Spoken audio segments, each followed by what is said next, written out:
Here is your 700-word cinematic dark fiction story, crafted with cold precision. The text came while I sat in the dark, watching the ceiling fan carve slow circles. "We need our space." That was my mother's reply when I asked if I could stay in their guest room. My apartment had flooded, water climbing over furniture, swallowing photographs, leaving me with nothing. I expected, not sympathy, but something resembling family. Instead, 3 words: a dismissal.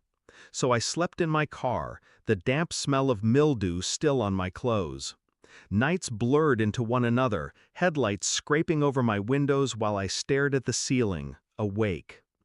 2 weeks later, the next message came. "We're outside. The hotel is full. We've nowhere to go. Please let us in your mansion." Their house had been swallowed by wildfire, their possessions gone, and suddenly their space had run out. The irony was surgical in its cruelty. I had begged for a guest room, a small square of carpet in a house large enough to hold 3 Christmas trees. Denied. Now I sat in the library of my home, the phone trembling against my palm.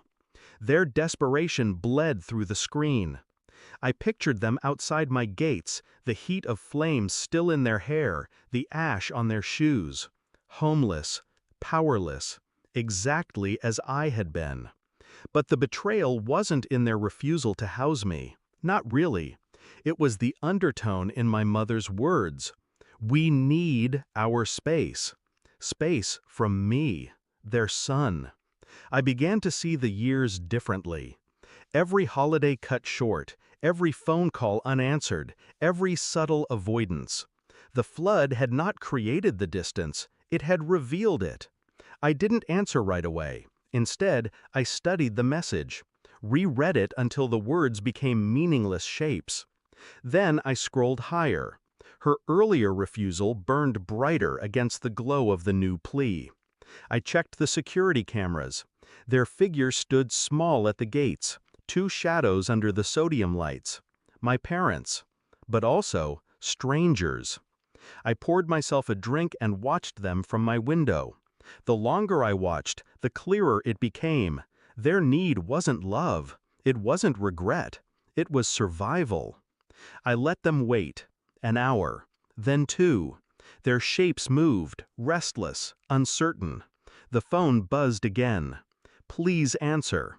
I remembered the cold vinyl of my car seat against my back, the sound of my own teeth chattering at 3 a.m., the silence of parents who needed space.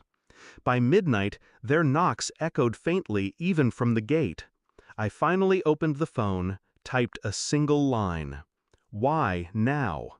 The reply came quick, frantic. "We lost everything. We thought you would understand. You've always had more than us. You can help."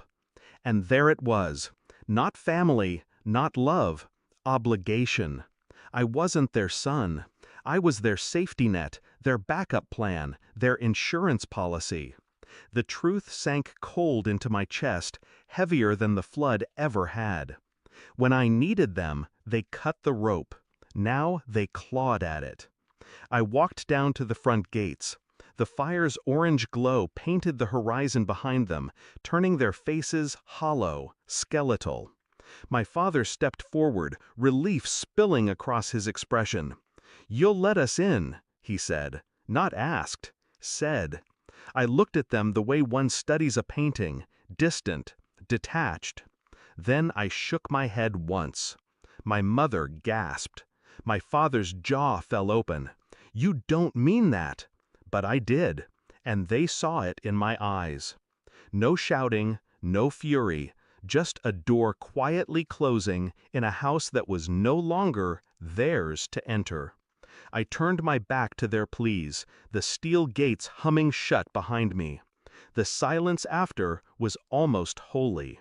Their knocks faded, replaced by the cicadas outside and the low hum of electricity. Inside, the mansion was still, serene. For the first time, I understood something sharp and clean. Family is not blood. It is not obligation. It is choice. They had made theirs when they left me in a car with nothing but rain-soaked clothes and silence. I made mine tonight. No pity, no regret, only clarity. The flood had taken everything I owned, but the fire had given me back something better: distance, and I would never let them cross it again. Thanks for watching. Don't forget to like, share, and comment. Subscribe now to Cheating Stories Insight World for more amazing stories.